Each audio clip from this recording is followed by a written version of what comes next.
What's up, everyone? Welcome back to the Fast Brain Reset podcast. I'm Aaron, the Sober Life Coach. Today, we're going to be talking about something that destroys more progress than cravings, triggers, and stress all combined.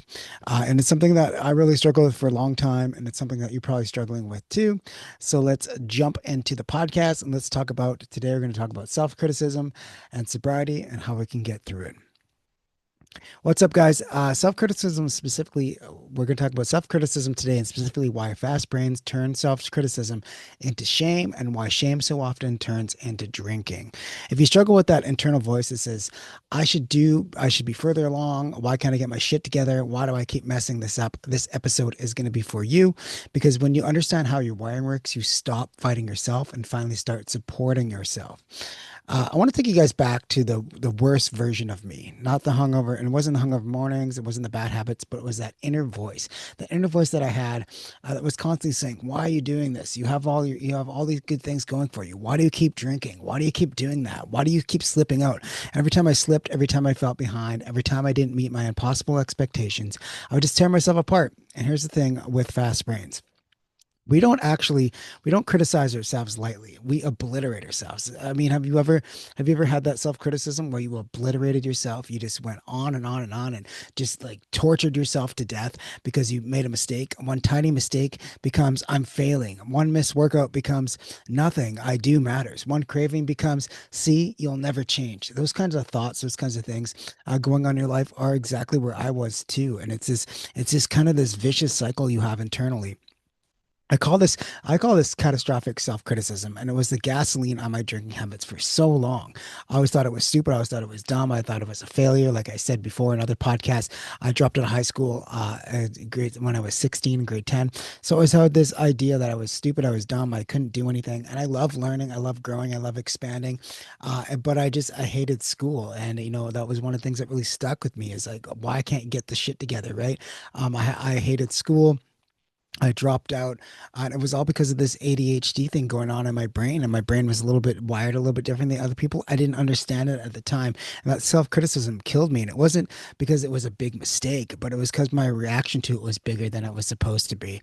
And if that resonates with you, good, because nothing is wrong with you. This is just wiring. It's not weakness, and there's nothing wrong with you. It's just a little bit of wiring, and your brain's a little bit different than other people's, and that's fine, because we're going to learn how to get through that, how to wire your fast brain to get past the self-criticism, to get past these things that are holding you back and get past living with alcohol in your life and live an alcohol-free lifestyle, eliminate that need to drink. So number one thing I want you guys to take away today is fast brains feel emotions faster and louder.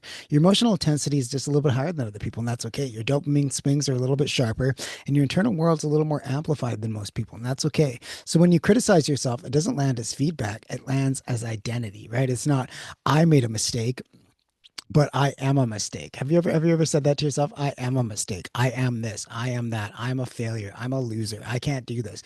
Those kinds of thoughts are identity level thoughts, right? It's not I made a mistake. I can get through it. It's I am the mistake. And that's really, really bad because once you start becoming that, you are what you talk about. You are what you think about. You are what you say to yourself. So if you say I'm a mistake, I'm a failure, I'm an alcoholic, I do all these things, then you're going to become those things and you're going to go into the world and you're going to portray yourself as that. And that's going to become your identity. And we don't want that to happen. So that's where shame takes over, right? So we don't want that to happen. A key takeaway I got want you guys to have today too is self-criticism creates the drinking loop. Fast brains hate emotional discomfort, right? So when self-criticism triggers shame, anxiety, or overstimulation, the brain wants instant relief. And the fastest off switch you've ever learned is alcohol. It was the fastest off switch for me too. When you talk a lot about in the school community and all my programs here at Fast Brain Sobriety, we talk about these different gears that we're stuck in, right? And one of the gears is park, right? We want when you want to go to bed, you're stuck in the kind of this park mode. If you were a car, you'd be parked in the driveway, right? But alcohol is that emergency brake, so you're just jamming yourself into that park mode. You're shutting your brain off, and that doesn't work because your engine's still running. You're still in overdrive. You just shut the engine off, so you're not moving, but your brain is still going, and that's what alcohol does. It just shuts it off for the moment, but it comes back with what I call a fast brain rebound. Those cravings come back, and then you kind of build this tolerance over time, and that's where you're going to get trapped. And this is why you don't drink because you're weak. You drink because your brain's trying to regulate itself the only way it knows how. And the only solution you probably have out there is alcohol, right? So we can change that. And there's three science-based reasons this happens. First, fast brains overactivate something called the default mode network. You have two networks in your brain. One is the task positive network. We have more networks, but there's two big ones, right? You have the task positive network and you have the default mode network. Task positive is where you're doing a task, you're able to focus, you're able to do things. And the default mode network, or the demon, as Dr. Ned Hallowell calls it, is the part of your brain that ruminates, rewinds the past, rewrites every mistake into a disaster. Fast brains get stuck here and stay there longer, right? You get stuck in this kind of default mode and you want to switch out of that mode. You want to put better things in place, but that's kind of where this ruminating, the self-criticism, and your visualization happens there too. And we're great at visualizing things. We can see our dreams, we can see what's going on in life, but if that doesn't get put to something positive, it's going to go towards negative suck. Have you ever been stuck in that kind of worry cycle where you're visualizing the bad things that are happening? It's because your brain is stuck in this DMN mode.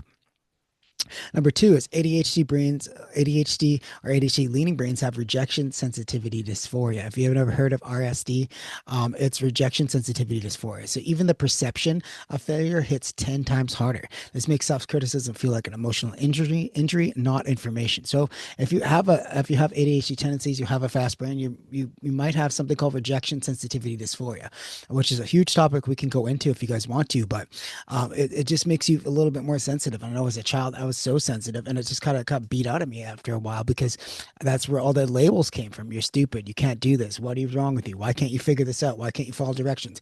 Those kinds of things all kind of got put inside of me, and they created this kind of this rejection sensitivity that I have. And a littlest thing when I was drinking was hit me 10 times harder, and still I have those sensitivities sometimes, but I'm learning putting new tools in place to get over that. But if you have a fast brain or ADHD tendencies or ADHD in general, you're going to have this, you might have this RSD. Number three is dopamine depletion magnifies negative thoughts, right? Low dopamine equals low resilience. Low resilience equals high self attack. And guess what alcohol does long term? It drops your dopamine even lower, making this cycle even worse. So you're not broken, you're just biochemically vulnerable, and you can fix it. You can put better things in place. You can put better habits in place. That's what we're all about here at Fast Brain Sobriety. So those are kind of some of the scientific things that are going on with your brain. So what do we do about it, right? How can we fix that? Well, here's a couple things you can do. This we're gonna have to talk about the 60-second self-support pause. Next time you catch yourself spiraling into self-criticism, I want you to disrupt the thought. Now, a great way to disrupt it, we talked about the 6 sense power pause. If you want to learn more about that, you can join the school community, or you can find some videos on it that I made. But I created something called the 6 sense power pause, and what it is just getting back into your five senses. So sight, touch, hearing, smell, taste, and the sixth one is how do I feel right now? What am I feeling? What do I need? Once you disrupt those and you get back into your body, you can pause and ask yourself, is this the truth, or am I punishing myself? Right? Just kind of disrupt those thoughts and ask yourself, is this the truth, or am I punishing myself? Right? And ask yourself, what is the real need under this emotion? Am I tired, overstimulated, understimulated, overloaded, and overdrive? What is the real need under this emotion? Right? What's going on there? Get a journal, write it down. That's going to be really, really helpful for you guys. And then reframe it. What would I tell a friend who made the same mistake? Would you say that to yourself? Would you say these things to a friend that made the same mistake, or a child, or you as a child? Would you say those things to yourself? Probably not. Then why are you saying those things to yourself? Because you've got this cycle on autopilot, and you're moving through it. Once you start disrupting these thoughts and asking questions and putting better things in place and better things into your mind, and learning how to get past this, and then you're going to be able to change that. So just reframe that, right? Would you say that to you? And then what would you actually say to you as a child or someone? Well, for me, me and my son, sometimes he makes a mistake, and I always tell him, you win and you learn, you win and you learn. And guess what? He says that back to me. So it's just these kind of reframes that you got to keep repeating to yourself over time that are really going to help. And then engage. E is for engage, right? Pick a sober switch, a sober habit that's going to help you get through this. Breath work, walking, water. You can have a little bit of water, journaling, connection, a meaningful observing project. Those kinds of things you want to engage in, those kinds of activities, especially when you're in the self-criticism.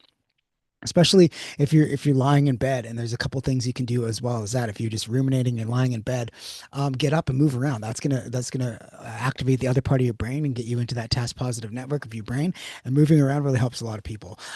Some people visualize. There was a guy that visualized himself golfing, right? He was golfing, he was going through all the rounds and everything.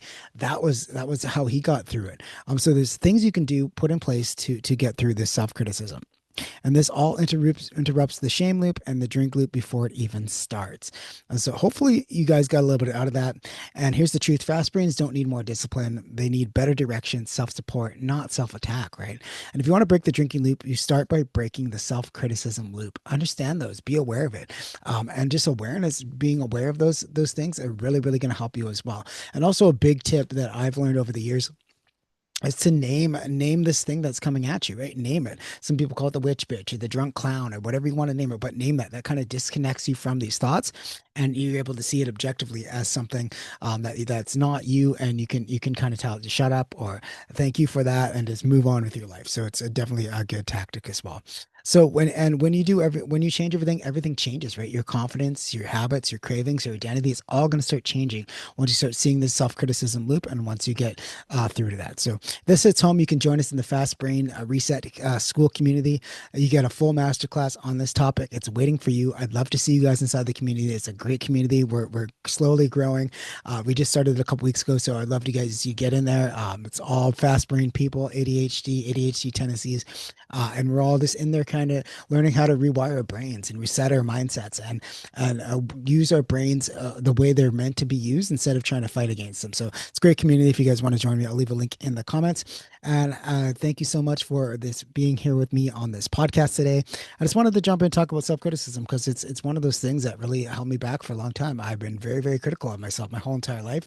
I'm still catch myself being critical of myself, but I have these tools in place, like disrupting it, reframing it, asking better questions. Those kinds of things really, really help get you to where you want to go in life, and they help you understand that yes, you are worthy of love. You are worthy of these things you want in your life, and you don't need to feel this rejection all the time. This criticism doesn't need to be there. You can move on with your life without it. So, anyways, guys, thank you so much for joining this podcast. I will be posting more podcasts once a week every Saturday. If you want to join the school community, we are in there doing a 7-day kickstart challenge where we'll go through meeting your fast brain and how this whole system works. If you want to join the community, leave a link in the comment. Anyways, guys, see you guys later. Have yourselves a beautiful day. I'll see you guys in the next podcast.